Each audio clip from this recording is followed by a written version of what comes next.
You're listening to Forgotten or Forbidden. Read by Shest and LilaJean. Written by LilaJean. Chapter 3. An unfortunate series of events.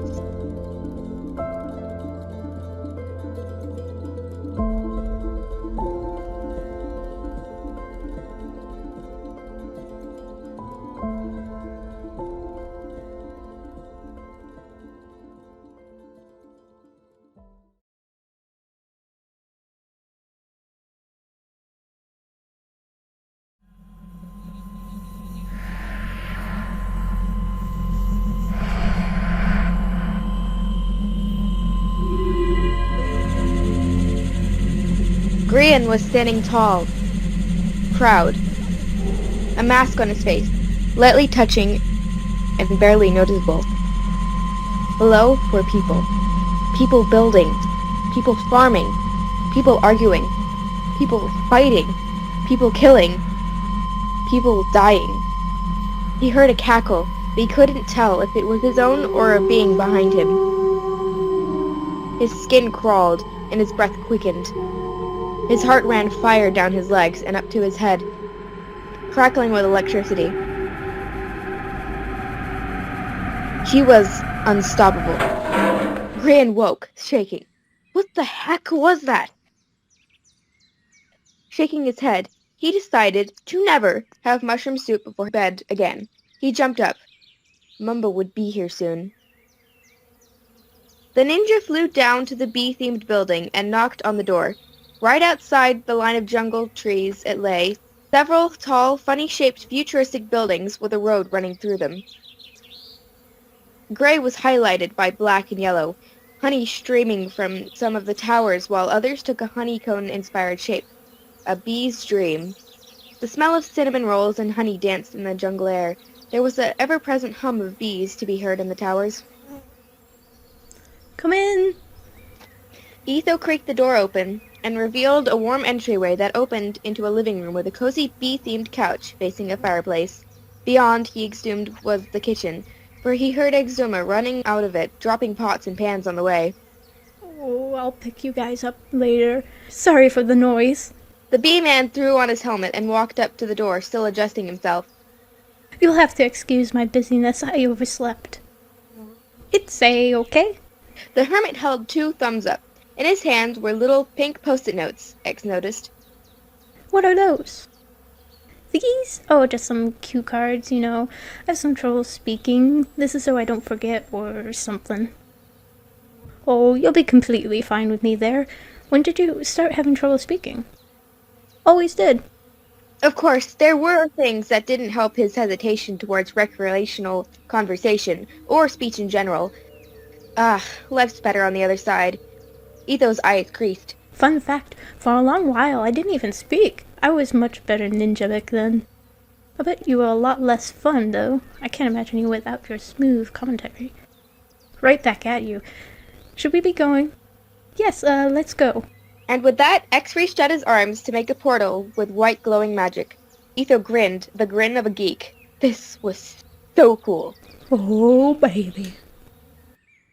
They walked through into a large building. It was bright and smelled like fresh window washer. Light streamed down from a tall glass ceiling. It was like a fancy business mall. The room they'd stepped into was an octagon with towering white walls and white pillars. Busy people of all different skins brushed past them, holding assortments of things including coffee cups, papers, briefcases, and communicators. Xisuma laughed. A lot bigger than our place, isn't it? Come over here. This is where we're meeting. Etho followed the admin past the statue that stood in the middle of the room. Some tall and handsome-looking admin wearing wings. What he could get from quickly reading the plaque was that he was some kind of admin who died after his server was destroyed, both lost in the tragic accident. But he couldn't read more, for X had already made it across the room and he would hate to lose his guide in this bright and monstrous place. They met at a large door. X showed his security badge as he pulled it out of his pocket to an admin standing guard at the front of the door. There was an exchange of "Good morning, Nox Lupus," and Good morning, Xisuma. As the guard opened the door to reveal a meeting room with a long rectangular table framed by white pillars lining the rectangular room. A big window gave an amazing view of mountains on the back wall that climbed up to become a glass ceiling, like the octagon room. The two sat down, and Etho felt slightly awkward with all this official stuff. People of all different types shuffled in and sat down to organize papers or to wait, serious expressions on their faces. A woman with wavy blonde hair that was complemented by sharp emerald eyes sat at the kingly chair at the end of the table. Xisuma leaned down and whispered, That's the Prime Admin, one of my friends. He added that last part as he waved to her. She let go of her serious front and waved back, then quickly snapped her front back up.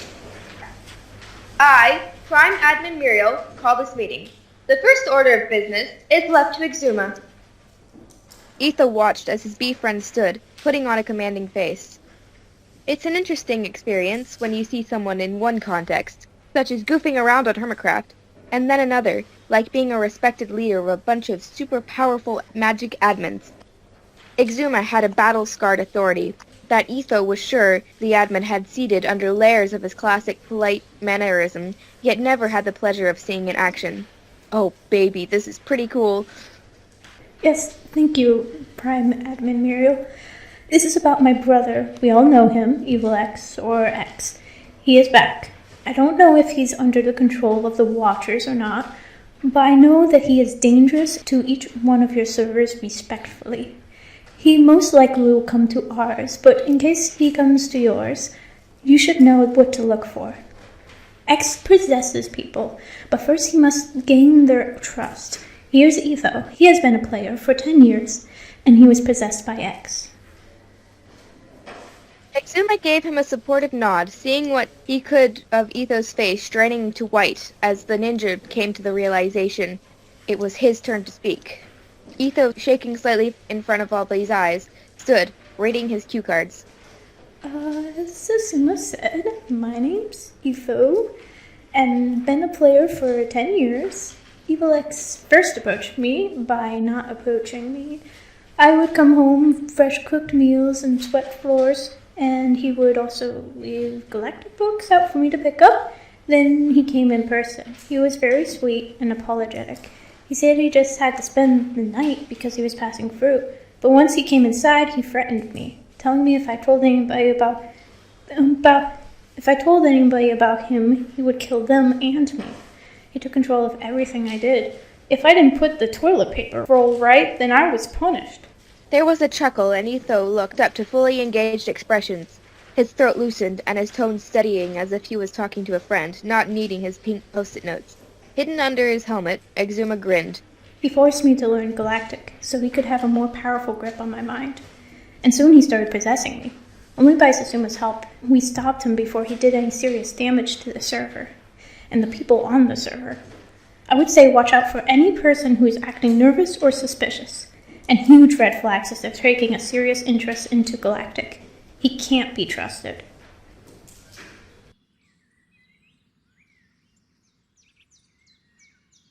Pull harder, you spoon! I'm trying! Stop moving! Grian sat on his bed, shirtless, his back facing Mumbo, who is kneeling down and trying to tie his wings up.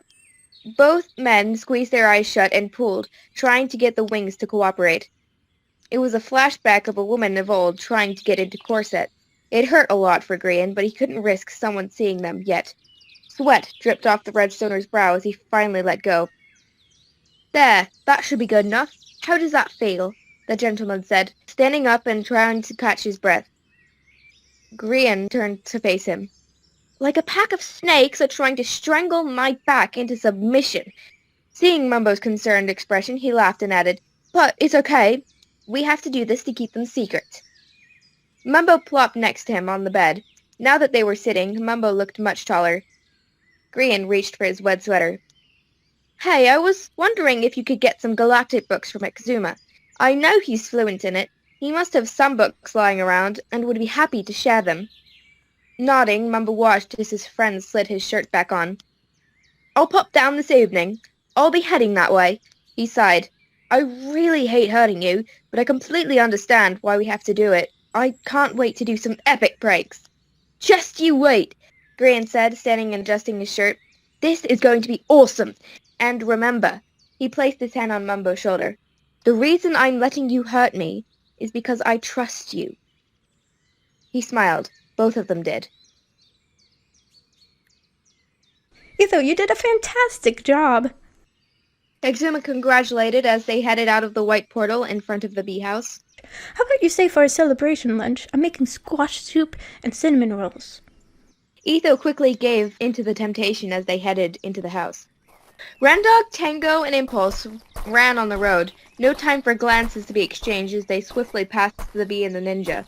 What are you guys up to? "Oh, hey, my dudes! I hired these dudes for a boomer project. What about you?" Lunch, cinnamon rolls with our names on them. A dog on alert ran halted in his tracks, ears perked and tail wagging. "You said cinnamon rolls?" X nodded. "Guys, on second thought, I think I actually like those mountains and don't need them blown up!" Splashing up dust, Ren skipped off to join the duo, much to the angry protest that erupted from Tango and Impulse. A shovel was thrown in the dog's direction. The three hermits stood in the kitchen, warmth in every corner of their being, stomachs water balloons that had been pumped to the breaking point with Xisuma's splendid culinary delicacies. The crackle of the dim fireplace accompanied the tune of their conversation, which was now centered on the admin meeting. "Wow, so Evil X is still out there?" Ren gestured with his knife. Yep, and knowing him, he's probably already made himself known to an unsuspecting hermit. Xisuma went on to share the signs that X might be messing with someone as he tidily brought the lunch bowls to the sink. Leaning nonchalantly on the fridge, Etho giggled in his head. He appreciated his friend's attention to what he had said. Fingers cozy wrapped around a steaming mug, he sat up slightly. I'm sure we can find him. Everyone has to know his face by now. I don't know. It's possible he's changed his form. Oh boy, I hope we find him soon. Before the Watchers or the admins get a hold of him.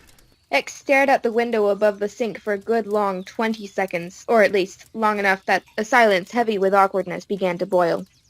Both gripping their mugs, Etho and Ren exchanged a glance. "So, what have you been up to, bro?" Etho's eyes crinkled at the corners. Finally, it was his time. I've been working on this nether farm and... They all jumped as an abrupt knock shook the stillness of the house.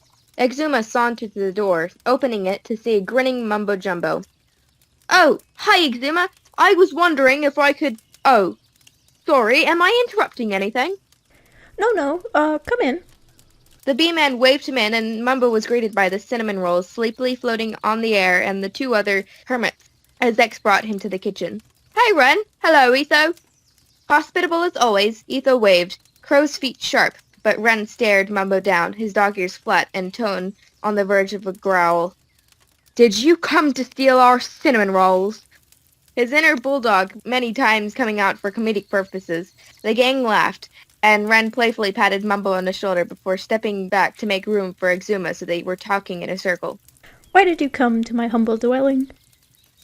The black-haired hermit spoke in his classic English accent, adding a humorous and cute effect. Good old Mumbo, as always. "I was wondering if I could borrow some galactic books." A coat hanger could have been hung on the silence that voided the room as they all breathlessly gaped at the mustache redstoner in shock.